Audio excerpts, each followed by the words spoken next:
Happy weekend mga kamamshi! Happy Sunday! So, ito naman po ang ating menu for today. Ayan.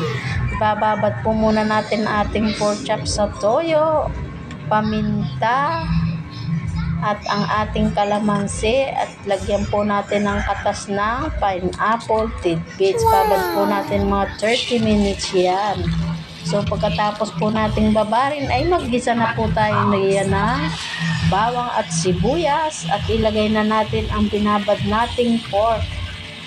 Ayan, at atin po muna yung palalambutin. O, takpan po muna natin ng maluto. At ayan, ilagay na natin yung ating pinagbabara ng pork. Ayan. So, palalambutin pa po natin yan mga kamami.